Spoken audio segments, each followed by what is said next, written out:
Students, welcome to NEET Gurail series that Praram Science Academy has started. Right now, we'll be dealing up with the next chapter, which is biomolecule. बेटा जो शब्द biomolecule है इस शब्द का मतलब क्या बनता है? तो बायोमोलिक्यूल यानी स्प्लिट कर दो बायोमोलिक्यूल। बायो माने लिविंग, मॉलिक्यूल इज केमिकल। हर वो केमिकल जो किसी भी लिविंग ऑर्गेनिज्म में दिखाई दिया जाता है उसे हम कहेंगे बायोमोलिक्यूल। बहुत ही ज़्यादा स्पेसिफिक देखेंगे तो हर वो हाइड्रोकार्बन कंपाउंड जो लिविंग ऑर्गेनिज्म में देखा जाएगा उसे हम कहेंगे बायोमोलिक्यूल। अगर मुझे जानना है कि किसी के भी बॉडी में या टिश्यूज में कौन से केमिकल पाए जाते हैं तो इसके लिए मैं क्या कर सकता हूँ? तो इसके लिए हमें एक एक्सपेरिमेंट परफॉर्म करना होगा बेटा, जहाँ पे हम किसी भी ऑर्गेनिज्म का टिश्यूज ले लेंगे, उस टिश्यू को ग्राइंड करेंगे। ग्राइंड करते समय हम एक केमिकल का इस्तेमाल करेंगे। We will be using a chemical. Okay, we will be using a chemical called as trichloroacetic acid. Called as trichloroacetic acid. इस केमिकल के अंदर ज्यादातर इस पर्टिकुलर एसिड के अंदर ज्यादातर केमिकल जो वो डिसॉल्व हो जाते हैं, राइट? सो हम इसी केमिकल का इस्तेमाल करेंगे जिससे सेल्स जो है वो फट जाएंगे और कुछ केमिकल्स उसके अंदर डिसॉल्व हो जाएंगे। उसके बाद हम इसको फिल्टर कर देंगे। तो अगर ये सपोज हमारा फेनल हुआ और ये बीकर हुआ जिसके अंदर फिल्टर होके केमिकल्स आ रहे हैं, so if this is the chemical that has filtered and entered, तो इस पर्टिकुलर सब्सटेंस को जो हमको बीकर में मिला है उसे हम कह देते हैं filtrate.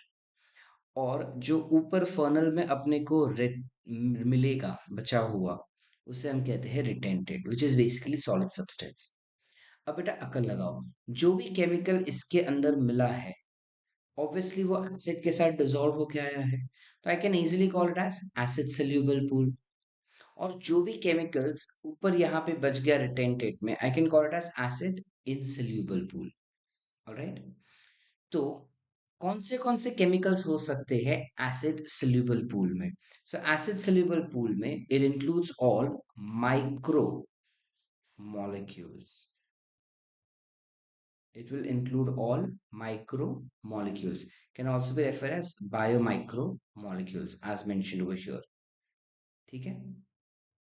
Biomicromolecules are those molecules जिसका size जो है it will always be less than 1000 Daltons. Their molecular weight will always be less than 1000 Dalton. All right? Generally इस हिसाब से it ranges from 80 to 800 Dalton। Example being amino acids हो गया, ठीक है। फिर आप सोच सकते हो मोनोसैकेराइड्स आ गए, मोनोसैकेराइड्स यानी सिंपल शुगर्स हो गए, ठीक है। फिर इसके अंदर you can also include something called as vitamins, inorganic chemicals जो भी है विच इज सॉल्ट्स, ठीक है, या फिर मिनरल्स, आयंस, ये सारे केमिकल्स भी इसी फिल्ट्रेट में मिलेंगे हमको।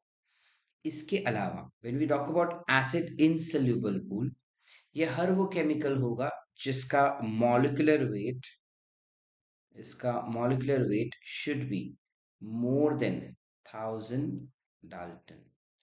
ठीक है बेटा, इसका molecular weight will be more than 1000 Dalton and thus it is called as biomacromolecules. इन बायोमैक्रोमोलेक्यूल्स के एग्जांपल्स क्या हो जाएंगे? सो बायोमैक्रोमोलेक्यूल्स के एग्जांपल्स अगर हम बात करें तो that will include larger chemicals like proteins, nucleic acids, ठीक है, न्यूक्लिक एसिड्स, लिपिड्स, ठीक है, polysaccharides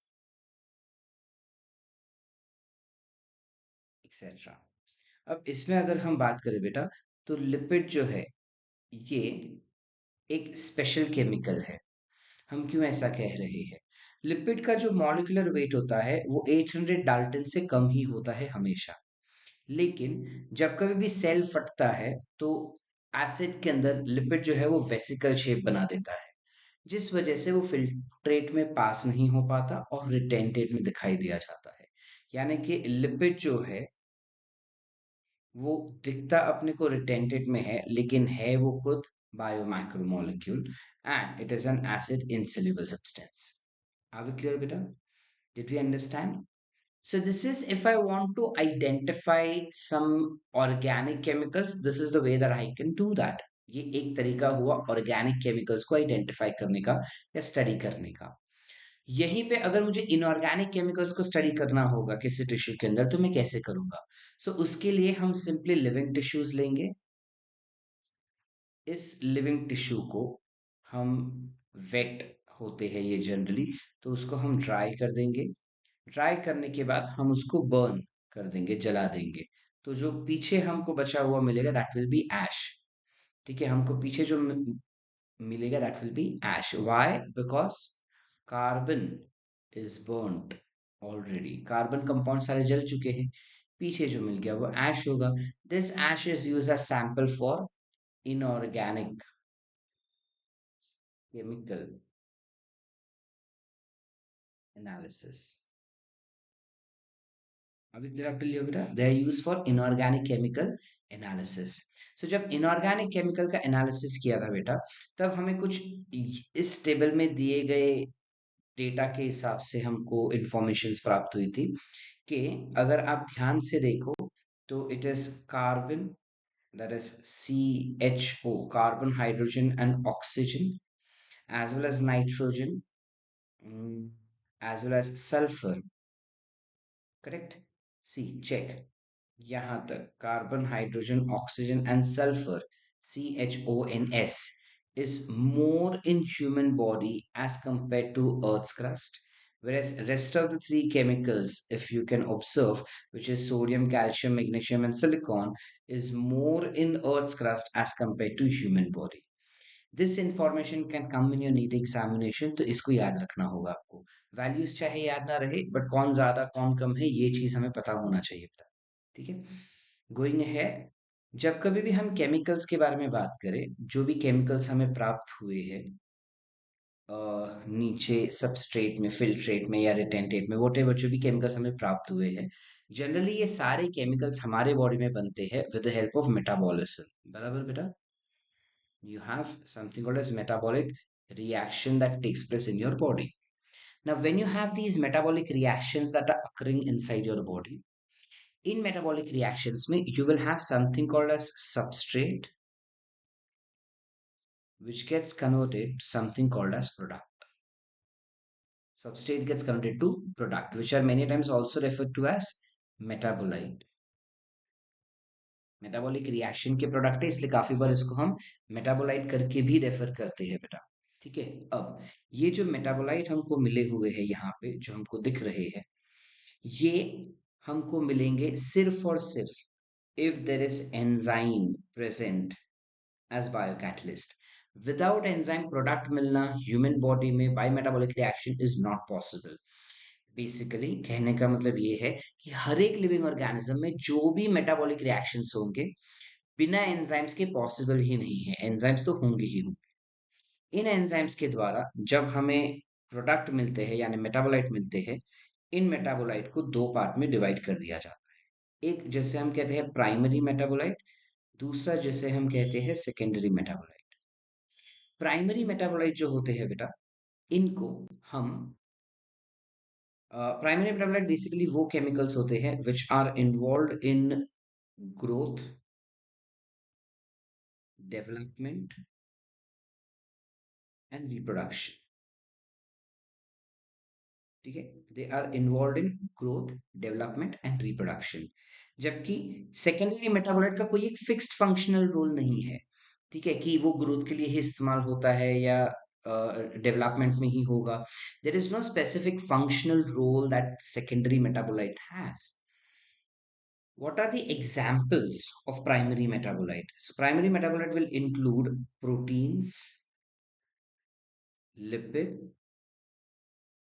carbohydrate, and nucleic acids.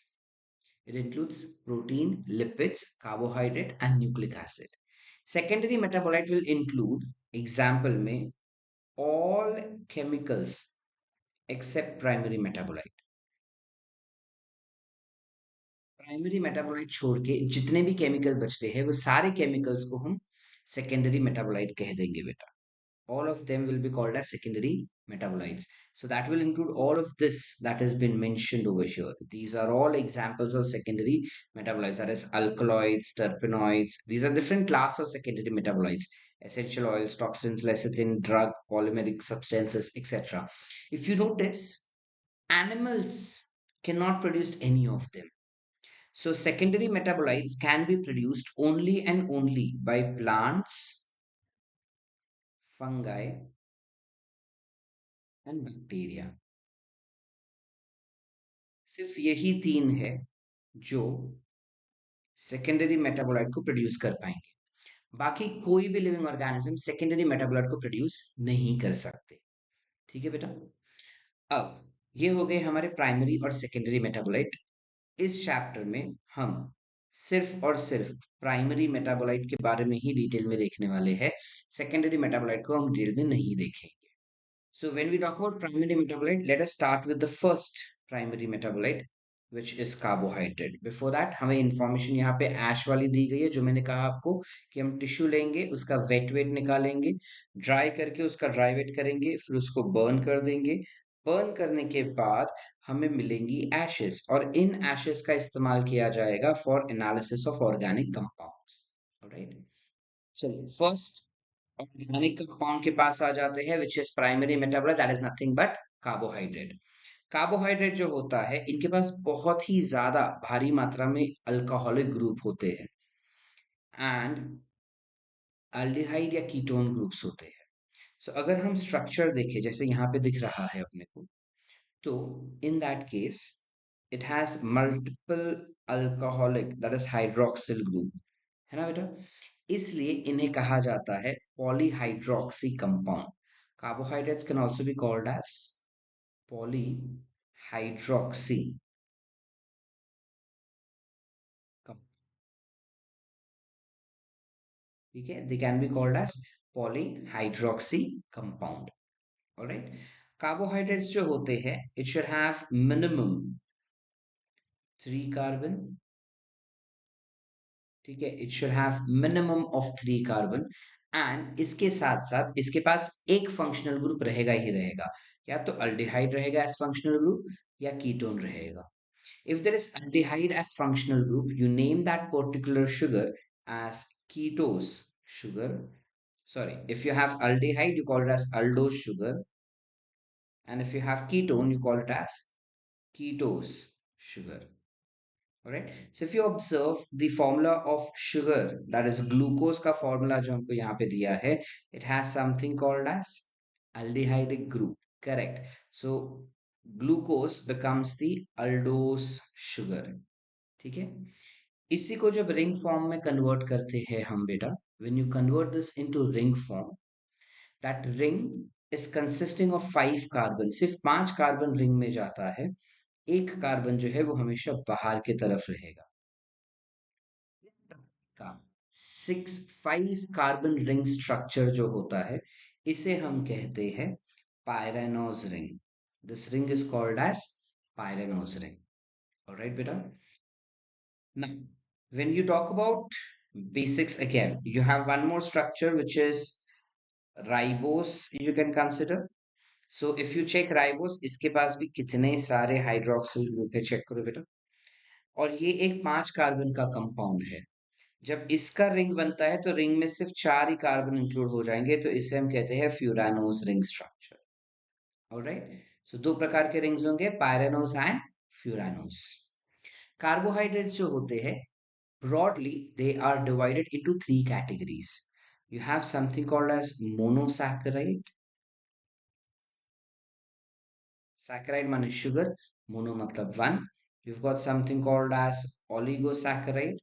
Oligo means few, saccharide means sugar, and you've got something called as polysaccharide. Poly matlab many, saccharide matlab sugar. So जब एक ही sugar unit का हम बात करें, तो इस sugar unit, the sugar is generally the simplest sugar that exists. ठीक है. This is sweet in taste, they are crystalline in nature. ठीक है, ये टेस्ट में स्वीट होते हैं, ये क्रिस्टलाइन होते हैं, ये नॉन हाइड्रोलाइजेबल होते हैं, यानी कि इसको हम फर्दर पानी के मदद से तोड़ नहीं सकते।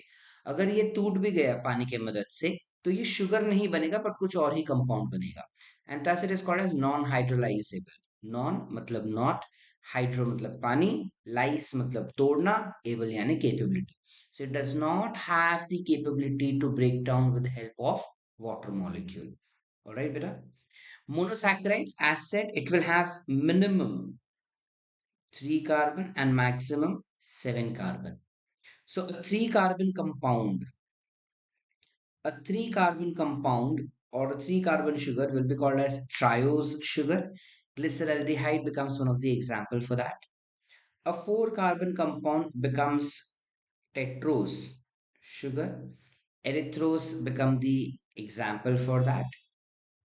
5 carbon compound becomes, or 5 carbon sugar becomes the pentose sugar, which is nothing but ribose being the example जो just हमने पढ़ा। ठीक है, then you may have 6 carbon compound which is glucose and fructose being the example। ठीक है, it is called as hexose sugar, glucose and fructose being the example, जिसमें glucose जो होता है बेटा, ये एक पायरेनोज रिंग बनाता है, and this pyranose ring that has been form with the help of glucose is nothing but 6 carbon compound का, where it has aldose as an example, और aldose as the aldehyde as a functional group, जबकि fructose में ketone होता है as functional group. तो fructose is an example of ketose sugar, glucose is an example of aldose sugar. ठीक है, 7 carbon compound को हम कहते हैं सेप्टोस या फिर हेप्टोस शुगर, एग्जाम्पल बीइंग सूडोहेप्ट्यूलोस। ठीक है, yeah, as mentioned, they cannot be broken down further. Example is ribose, glucose, fructose, etc. ठीक है, CnH2nOn becomes their general formula. Please make sure that you remember this, it's important. When we talk about glucose molecule, these are universal sugar, which is very commonly found in all of them.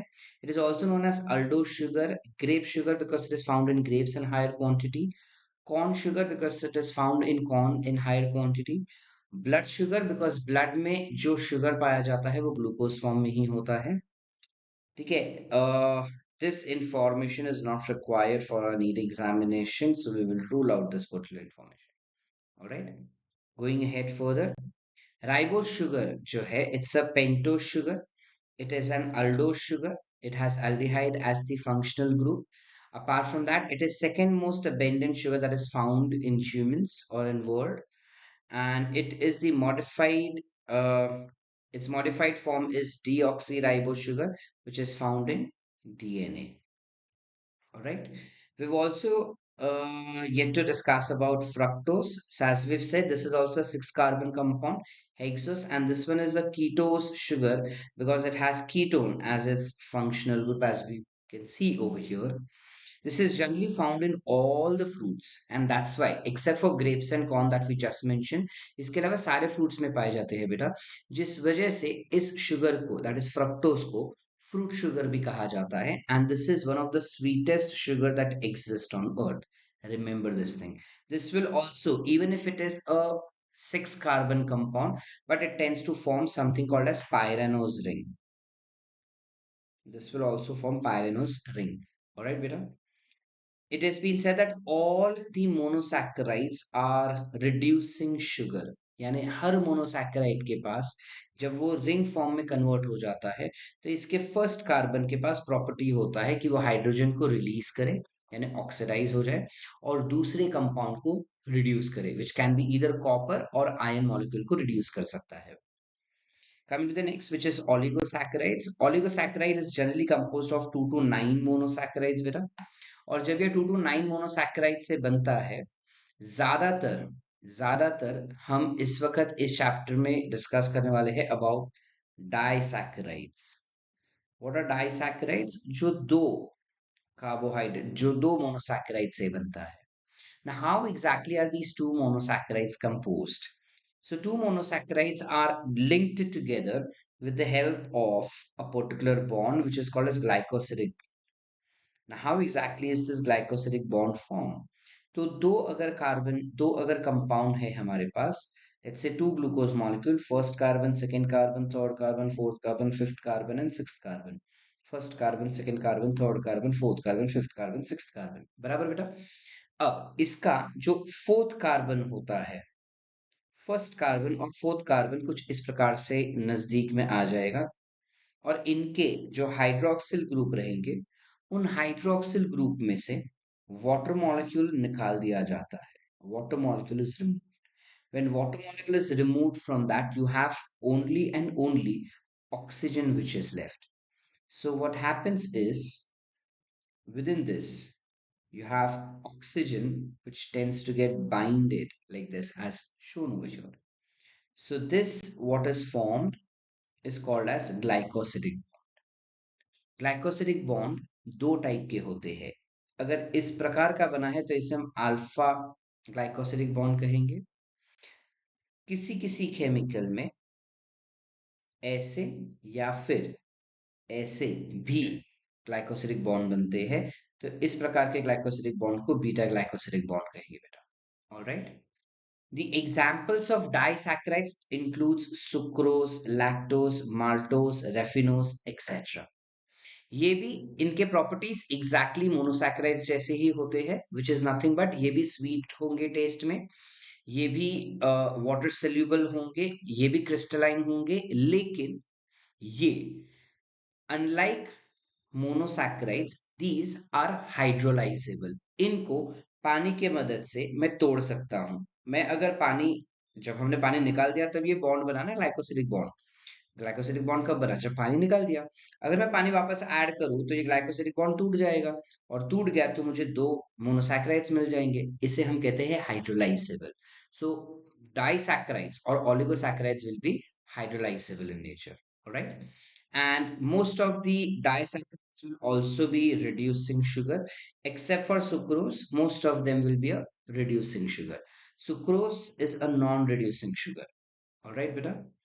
Going for polysaccharides, जो हमारे NCERT में दिया गया है, जिसके बारे में चीज है, polysaccharides is nothing but a very long chain of sugar which may have either same monosaccharides linked to it, or it may have different monosaccharides linked to it.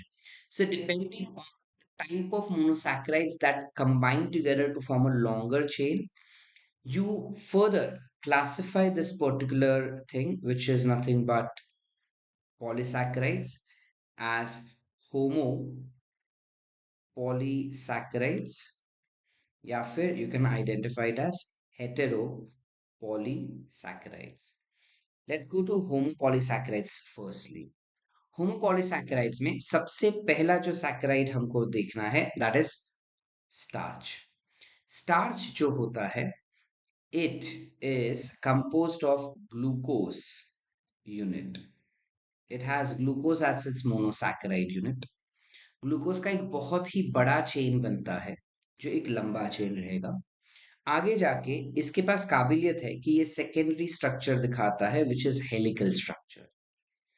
इसके हेलिकल स्ट्रक्चर की वजह से जब कभी भी आयोडीन अगर डाल दिया हमने, और अगर वो आयोडीन स्टार्च के कांटेक्ट में आ जाता है, अगर वो आयोडीन जो है वो स्टार्च के कांटेक्ट में आ जाता है, तो आयोडीन जो है it will get fixed in between this particular curves. Iodine जो है वो इन कर्व्स के बीच में फंस जाता है, जिस वजह से आयोडीन जो ऑरेंज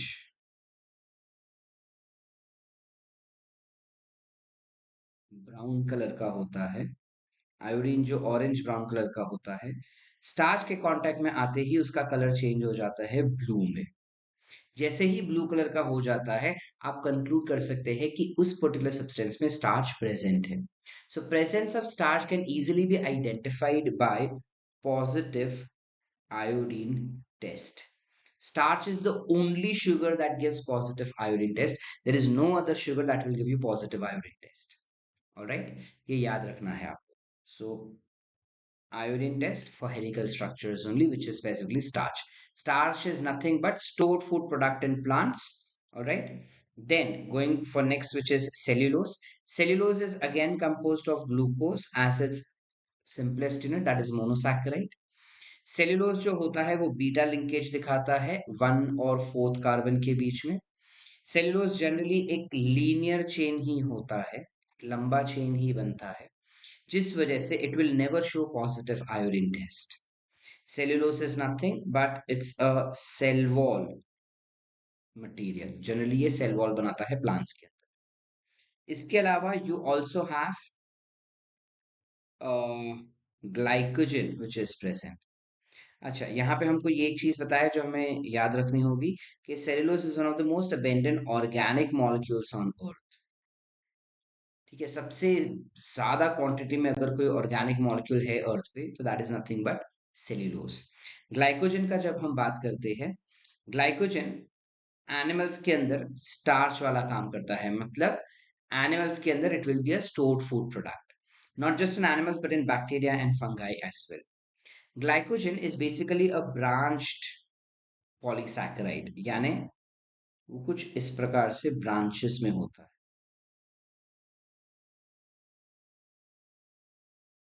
ये लीनियर चेन हो गया। इसी लीनियर चेन के सिक्स्थ कार्बन पे you have branch which is getting attached like this. तो अगर हम ऑब्जर्व करें तो ये कुछ इस प्रकार से ब्रांचेस में दिखाई देता है ग्लाइकोजन। तो ग्लाइकोजन का जो स्ट्रेट चेन है that will be alpha 1,4 linkage, whereas branch will be alpha 1,6 linkage for branches. All right. And glycogen, of course, is also composed of glucose as the simplest unit. It will have glucose as the simplest unit. ठीक है? Going ahead, you have something called as chitin. People pronounce it as chitin also. I prefer pronouncing it as chitin. It's not chitin, it's chitin. When we talk about chitin, basically, chitin is nothing but second most abundant polysaccharide that is found. This is composed of a chemical N-acetyl glucosamine. This chitin can act as exoskeleton. It can act as exoskeleton as well as cell wall material of fungi. Fungi का cell wall will also be composed of chitin. All right. सो अब तक जो भी पढ़ा वो सब glucose के थे। अब जो हमने पढ़ा वो N acetyl glucosamine also called as NAG से बना हुआ है। और लास्टली हम पढ़ रहे हैं इन्यूलिन। ये गलत बताया है यहाँ पे, it is not insulin, it is inulin. Inulin जो होता है it is the polymer of fructose molecule which is generally found in different materials or reserved food materials in sunflower and etc., which is never metabolized in your body. इस वजह से generally diabetic patient को अगर कोई sugar दिया जाएगा तो inulin दिया जाएगा। That is because it is compose of fructose, polysaccharide of fructose. Generally polysaccharides are tasteless, amorphous, water insoluble substances, but this is the only exception which is sweet to taste and soluble in water, and thus when a particular diabetic patient eats it उसको sweet taste भी मिल जाएगा, but body can not metabolise it, तो body उसको बाहर भी निकाल देता है। Are we clear, beta? That's with regarding inulin that we had to remember. Coming ahead for heteropolysaccharides, when you talk about heteropolysaccharides, these are ones which are composed of different chemicals. यानी इसके एक ही monosaccharides नहीं होते but बहुत सारे अलग अलग प्रकार के मोनोसैकेराइड्स इन्वॉल्व रहेंगे इसका स्ट्रक्चर बनाने में। इसका एग्जांपल्स अगर हम ले लेंगे बेटा, सो एग्जांपल में first example that we have is heparin.